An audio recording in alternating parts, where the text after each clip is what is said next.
they're going, hello, everyone, and welcome to Ride with Rotn. I'm actually the passenger this time because out for a ride with my dad before we go get some lunch. Saw someone won the lotto last night.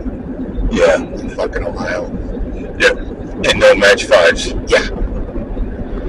I still think with how they changed it that freaking times 10 mega multiplier is exceedingly rare as well. Yeah. Like the most I've gotten is 4. I've gotten 4 once and 3 once, but I've got 2 a bunch of times. Yeah, I've gotten 2 the most. I want to say the last ticket it was 3 2s and 1 4. And the first one was 2 2s and 2 4s. Otherwise, it's usually 3s and 2s. Most of mine are 2s. I think most people's are.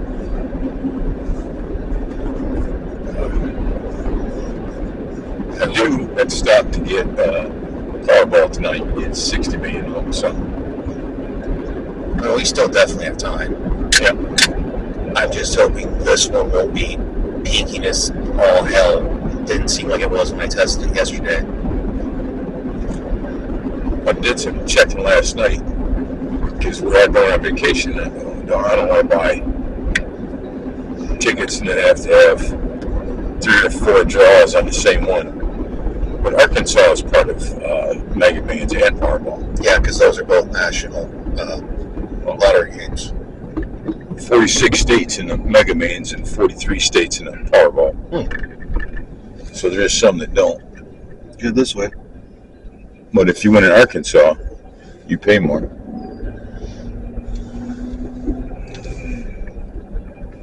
They charge you 7% for state tax. As opposed to Michigan doing 9? No, opposed to Michigan doing 4.25. Oh, for the capital gains? Yeah. The long term versus short term? Yeah. From what I read on there, it can go up to that. I don't want to say for the long term it was theirs is like up to 5.5, but they typically don't charge more than like 2.5. I mean, granted, that information that I was reading was like 3 months ago. Well, what I read last night, like if you win the Mega Millions or Powerball and you take the one lump sum, Michigan is going to charge you 4.25%. It should be 4.05. They recently changed it. Okay. But I'm just going with what it said. And that was from 2023. That was the latest update down. And federal will charge you 24% up to 37. Oh, for the short term? Yeah. So if you get the one lump sum, that would be a short term, I guess. Well, I mean, I thought they had a different thing for it being a gambling because it wouldn't be a capital gains type thing. No, it's earned income.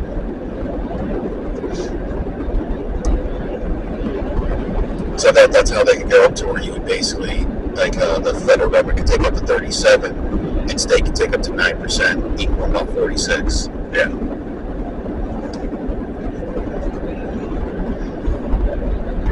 Because if like that's the case, and the federal government's going to go up to 37 and the state's going to only go up to 4.25 or the 4.05, like, I ain't mad.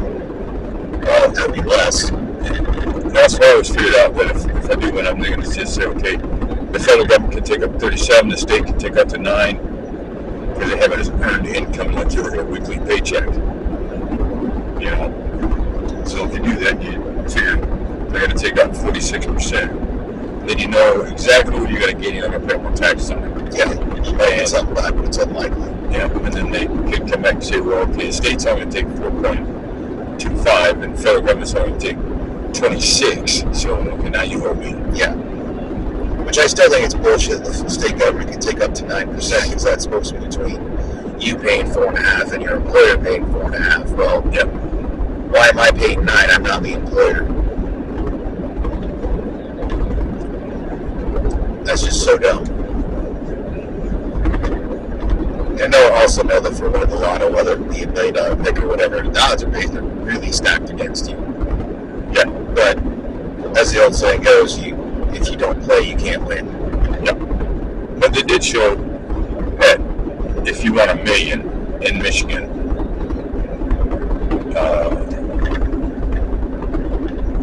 you would have 720,000 is what you would get. So they're going to tax you between the federal government and the state of Michigan 28%. Oh, if that was the case, I mean, the lowest you can do now, since they got rid of buying the multiplier, is the ×2 multiplier. Yeah. So I was still in the thought process they'd be taking like 46% of that as well. No, if you win just $1 million, and it was short $1 million, you know, that well, it was like 719,000 some odd dollars, so just a smidgen over 28%. Oh god, I hate that spot.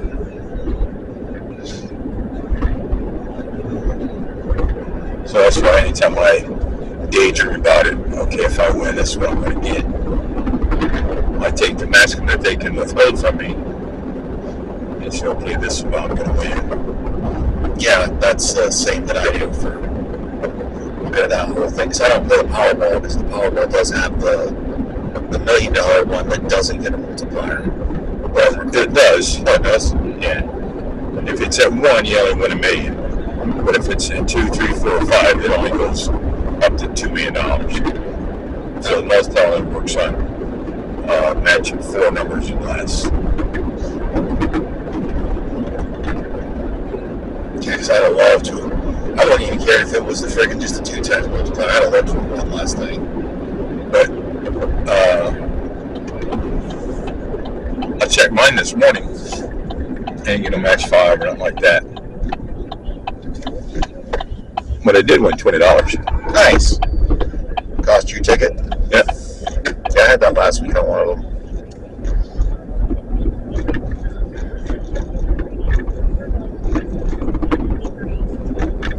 I mean, it's that whole thing, like when it comes to gambling, the house always wins. Very few people are the ones who are going to make it big. Yeah. House always has the advantage.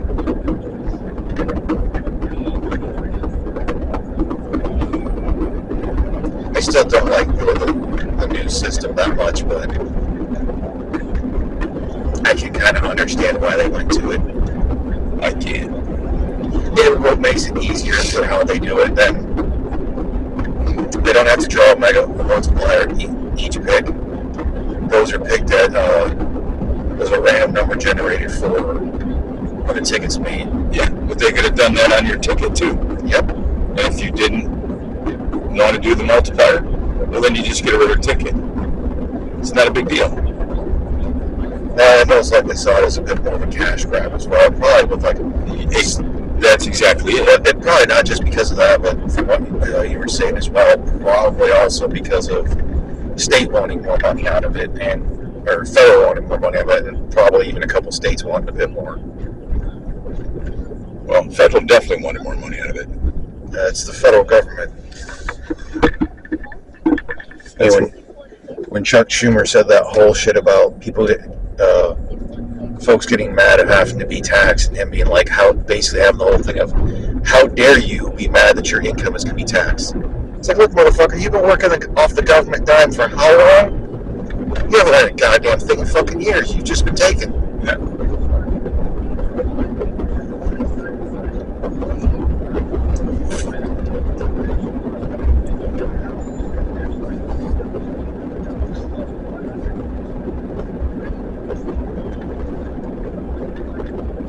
And good Lord, if I really wanted to cheat the system to try to get rich, I'd just try to become a congressman. Yep. I haven't seen a single one of them that's come out of there that's not fucking a millionaire. Government paid welfare, in my opinion. Oh, the fucked up part is, like, one, they're already making the top 10% of earnings, so they're making over $100,000. Yeah. But almost every single one of them comes out of there a multi-millionaire. Yeah. The thing gets me, And now they want to be like, we need to ban insider trading. Yeah, because someone else said, hey, the market's down. Now is a great time to buy because that's insider trading, market manipulation. It's telling people, fucking invest, you idiot. yeah. They piss me off. on most of it is even if you got a unit or anything, it's all up to your company and your garden committee and everything on how much your raise is, if you got to get one, all this other stuff. But they can go a year, 2 years, no raises. So, hey, let's vote ourselves a 26% raise. Yeah, let's vote ourselves a 30% raise. I never heard them where they voted themselves a 10% raise or a 5% raise. Well, that's why the best thing I've heard is the biggest one I've agreed with. I want to say Congress is different because they're the only ones that don't actually have to state in their state as much things like the governors or senators. But like their pay should be based upon the median income of their state. So whatever the average income is for their state is what they should get paid. But I'm almost the same asshole that thinks they shouldn't have an apartment or a house in D.C. I don't think I'm an asshole for that. I honestly think they should put their ass in barracks. Well, as long as they're paying for it and not us. You know, it's coming out of their pay, not our money. Yeah, that'd be nice, but they never do that. No, it's coming out of our pocket. Yep, because it's an expense. That's why I said if we're going to do something like that, fuck them, put them in barracks. If it's good enough for our troops, it's good enough for them. Yeah. It's like the one, this is 20 years ago, before Snyder, I can't remember his name now. I don't need to take the state plane if I got to go someplace state of Michigan. I got that, my husband bill, I can take that anywhere. And it's a lot cheaper. He would take it from his house that's in Lansing to the Capitol building, and then he'd fly from there. Well, I have to fly. I have to have security.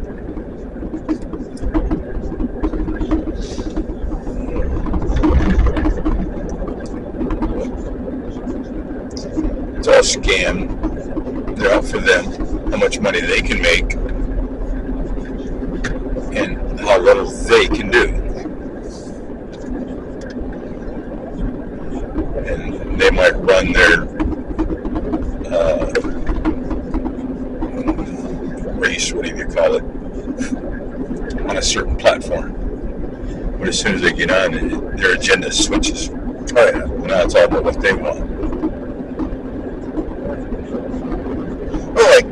I know that you congressmen or reps and whatnot, they have a harder time doing anything because since they haven't been in there long enough, they don't have any sway. And that is kind of a problem because, again, there's those people that have been in there longer than a lot of people have been alive.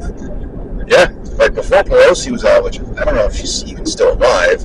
Yep, she's still alive. And that whole thing, I mean, for fuck's sake, she's been working a government job since what, the 20s? No. I know it's been at least since the 40s.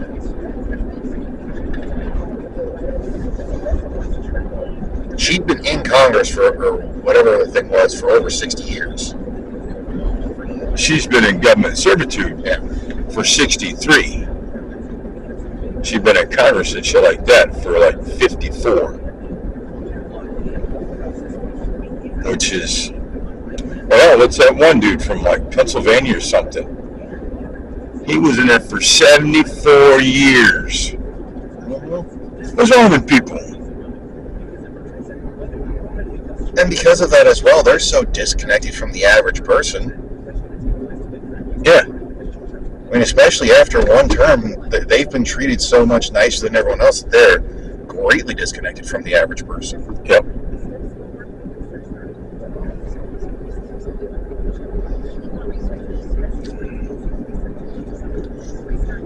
I got no idea what it's like. That's why I always find it funny if you ever seen that picture of like Hillary Clinton being brought in and stepping into like some random apartment, like middle class apartment, and just baffled at how small and how little stuff's there. Yeah. It's like, yeah, you guys have been living the life of luxury for so long. It's like AOC's the one I always think is the funniest. Okay, so you went from a broke-ass bartender to now you're making over $100,000 a year, and you had to vote yourself to get a raise because you needed it for what? You don't know how to manage your money? Yeah.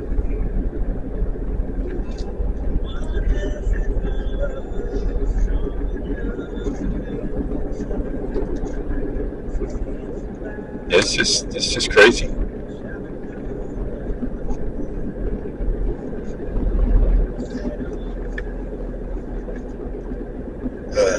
It's just always so freaking annoying. And for half of them, like whenever the contracts and everything come up, they're not fighting for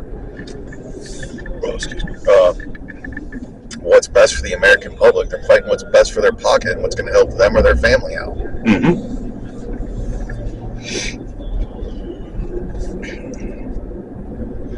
Like her biggest platform when she ran for governor first time, maybe the same time. Fix the roads, fix education. She hasn't done either one. Yeah. I mean, the roads are fixed by where she lives. Probably. Most likely fixed by where she's going to live when she's done.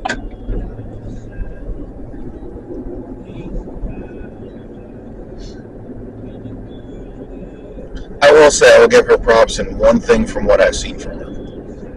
And that's when, I don't know why the hell she was in Washington at the White House in the Oval Office for something or other, because Trump was doing something or other, and from everything I'm aware of, other than like her putting a binder in front of her face, she kept her mouth shut. And I was surprised. Well, she had an appointment with Trump like 2 weeks ago or something. Oh, if she had an appointment with him, okay, that makes sense. But no, like, they had a thing that he's having like a press conference and she's in the room, but she just stood there and waited. It's like, okay, you actually have some decorum. I will give you that, instead of being a complete fucking retard like you normally are. And that might be the same thing, but I know they had an appointment, and he was saying that we need to work together. And he says, you've done a pretty decent job for your state. Keep up the good work.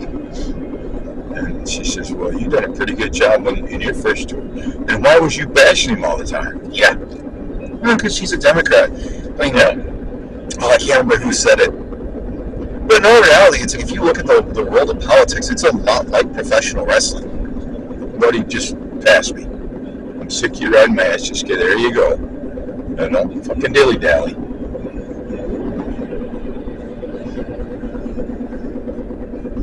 Okay, go ahead. That's a lot of like politics are kind of like professional wrestling, where yeah, they have the whole thing where they have to oppose each other, but honestly, behind closed doors, most of them like each other. It's all just fucking theatrics. And ever since, I don't even remember when it started, if it started before Kennedy, but once they got that whole, or it's for the congressman or whatnot, once they start getting like new spotlight, they have been trying to be celebrities ever fucking since. It's like, bitch, you are not a fucking actor or an athlete. You don't need to try to be acting like you're a goddamn celebrity looking for fucking endorsements and shit.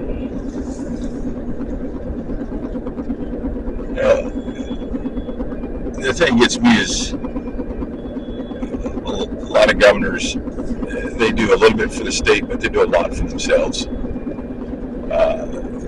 Women I didn't trust at all after COVID started, because she's out there making not laws, but executive orders that has to be done. But she didn't follow them herself. Yeah.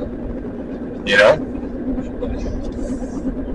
She goes to Florida and shit to visit her dad when they're not supposed to be traveling and shit. Let her husband go to their second home to get prepared and whatnot, but you weren't supposed to be traveling between homes if you had them. I mean, it's always the rules for me, but never rules for thee, but not for me. And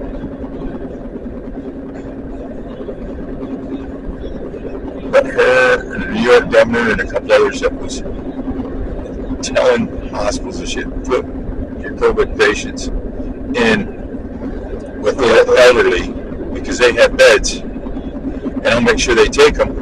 And now other people are dying because you are making them sick. Yep.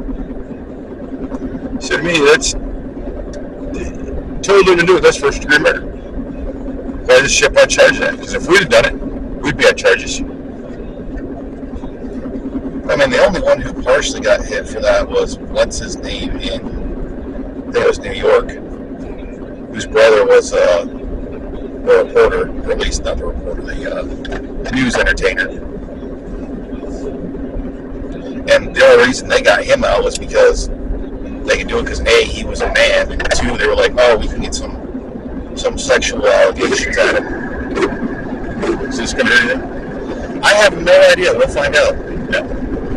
But it's just, I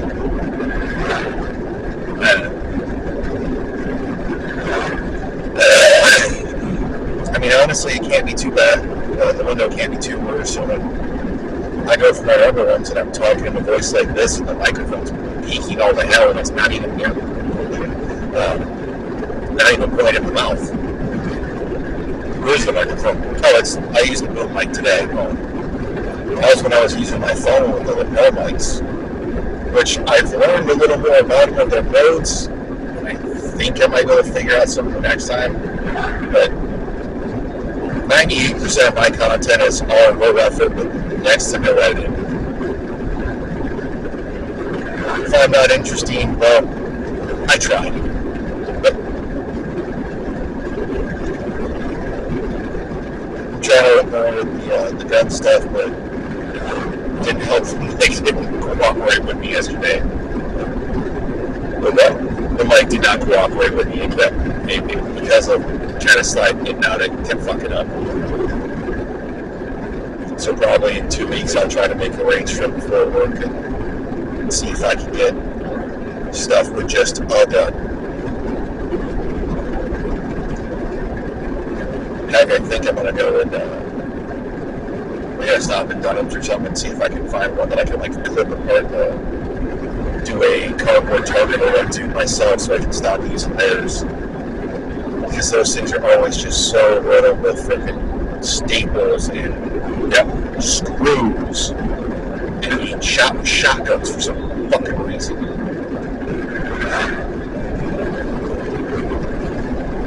It's because they don't have a range officer. The only way you're going to get a range officer is to pay them. You have to put actual hours going that on there. You know? I mean, they've got the camera for me the bay, but I step outside of the bay because but still, even with a camera, and we've watched it, hardly, and it doesn't work, but 30% of the time.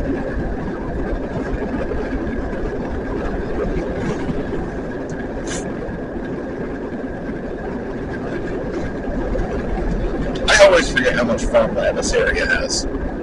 How much farmland? Every year it's getting less and less. Yeah.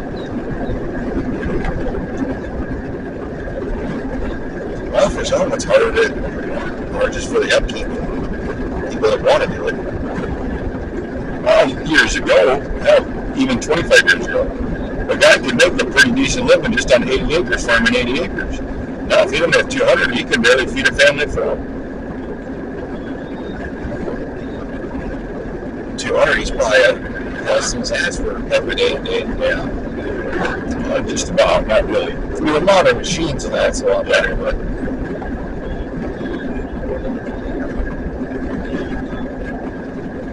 like Art Fenders. Him and his brother, farming was the only thing his brother did, and Art did almost as much on the farm as Aaron did. And Aaron took 70% of their profit because that's all he did, and Art got 30. And they were farming 160 acres. Well, then Aaron got when Grandpa died, he got Grandpa's farm, or the house, and Art got the land. He said, okay, now it's different. And so now the two brothers got a little Livermore about it. And he says, look, he says, before you was paying rent and everything else, he says, now you got a free place to stay, so it's not going to be 70-30, it's going to be 50-50. And you're going to do 50% of the work. I mean, from everything I'm aware of, because of what the president did, if you're going to get into farming and you want to be able to make a decent living and everything, the thing to do is dairy. Because the government buys 100% of the excess. Yeah.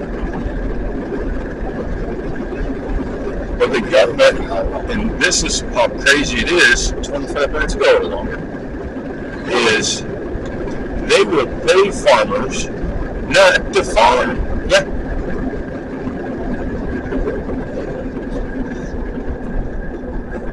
I don't know how much further you want to go. What about here? No. Is this the place? No, where are you going to go there? Oh, We're just cruising. works for me. Now, Howard, he's a big farmer. He's got 40,000 acres. Yeah. And he leases more than that, or used to, until he retired, I think 8 years ago is when he actually retired. And he's been leasing his property. But he would lease like 20,000 acres from another farmer, or from another landowner, or more, I don't remember how much. And he would plant half of his farm, so 20,000 acres, and the other 20,000 he'd sell a bank, because they couldn't say anything about him leasing property. But okay, Mr. Fitz, you got this much property. We'll pay you X amount of dollars per acre to sow bank it, so don't even plant it this year. And so that's guaranteed money. Yeah. But Howard had mouths to feed, Howard would help, so hired help, so he would lease the same amount or more land from other landowners.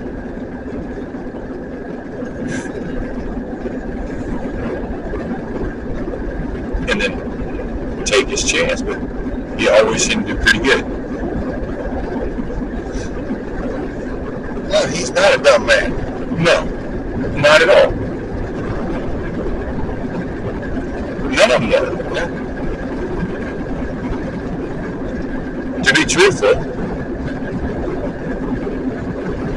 the least intelligent one out of the whole family was Mom and Uncle Gene.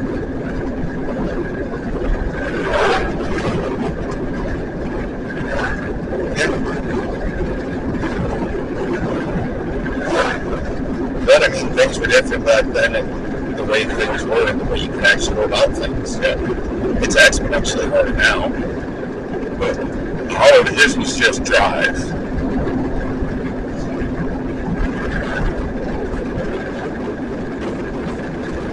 And it's what else for some folks. Well, with him, he was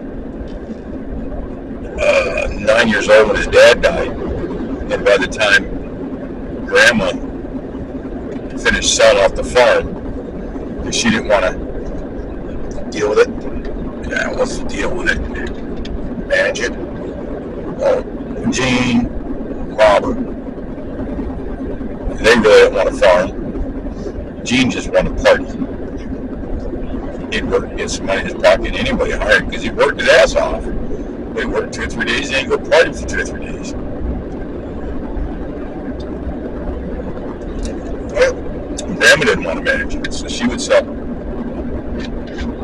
Grandpa was the biggest farmer in Monroe County when he died. And it took her 6 years to sell it piece by piece, and the old homestead and everything else. And then she forced the kids to go out and work in cotton fields and stuff to make money to help support the family. And then she would stay at home and babysit other people's kids. And from the stories I gather, and I love Grandma, she was a nice woman. she was a hard woman. And so she kind of treated her kids like shit in labor. And treated everybody else's kids like they were good. And so Howard told me one time, he said, I'm not going out there anymore. He said, if I do, I'm keeping the money. I'll give you a percentage of it, yeah, but I'm not giving you every single bit of my money. He said, but I'll tell you what, that was weird. We had a little pond down there. I don't know if it was part of the river. We went out there. Yeah. A pontoon boat with a fucking slide on it. Yeah, seen it. But he told us one of these days, he said, I'll own everything that Daddy had, plus. And he did. I thought it was he couldn't get one thing back. Huh? That was one spot he couldn't get back because a company bought it or some shit. Yeah, well, he couldn't get the old homestead back. The 40 acres where the house and stuff was. And that's the only thing he regrets, is that he could never get that back. But he definitely got back everything else and more. Yeah. I mean, some people have that drive, some people don't. But he left home at 16, went to New York, became a welder in the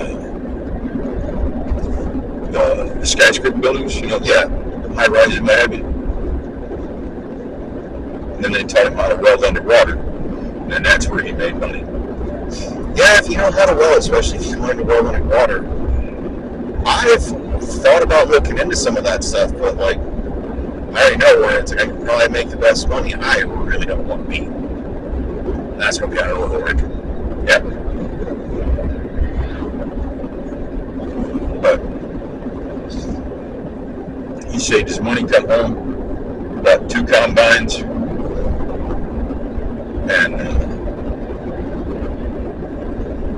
bought a 5-acre piece of property. Had an old shack on it, and he lived in that for 3 or 4 years while he was dating Doris. I can't remember his wife's name right now. And then he bought some trucks, and after about 15 years of that, he had buying tractors and property and this and that, fun on the side. But I mean, he went for the whole thing of, I know I can live in a spot that's not as good to put forth the business to eventually have a better house instead of the contemporary like most people do. Okay, I've got kind of the money in this business and whatnot, so I'm going to give myself a comfortable place to live. But why is my business failing? Because you didn't put nothing to it. I mean, hell, you see people make that mistake when they'll get a loan for a small business and they go, what's the first thing they do instead of looking at inventory and everything else? They go out and buy themselves a new truck or this and that. mm-hmm. That's the reason one of the gun shops in Clovis when I was stationed there, like, it got sold because of the guy was just done doing the whole thing. And the people that bought it that finally got it, like, the biggest mistake they made was the guy who kind of worked there and got the business. Like, he hired all his son's friends, bought himself a new truck, his son a new truck, his wife a new vehicle, and then they just didn't get the business because they thought they already had a built-in business. Like, dude, you don't have the inventory. Yeah. And you're a shitty salesman. That's got a lot to do with it. Well, because you hired your son's friends, it's like they're looking at this place as a place to chill, which can be done for a gun shop, but you still have to be a good salesman.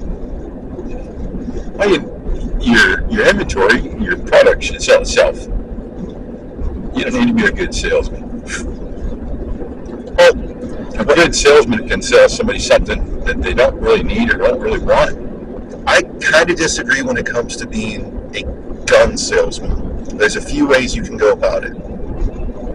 And the best way, like any salesman, is one that's going to get repeat business. Yeah.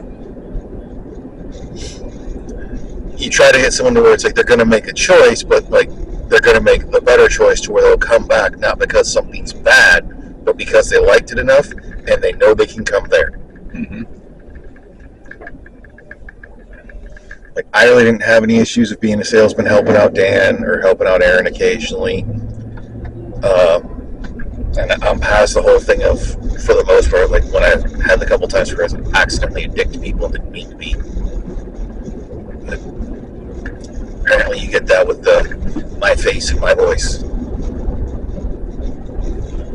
You what? So apparently you can come off being a dick when you didn't mean to be with my face and my voice. It's not your face. It's not your voice. It's your tone and mannerisms.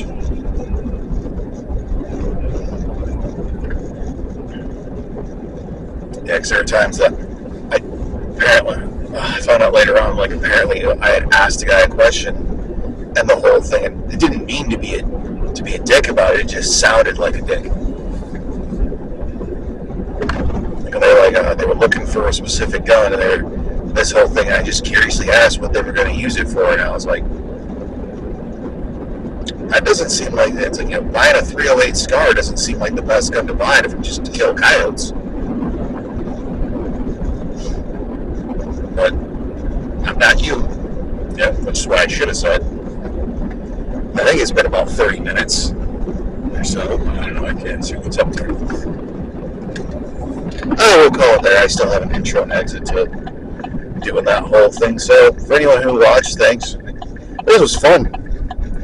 We'll have to do it again sometime. Have a good one.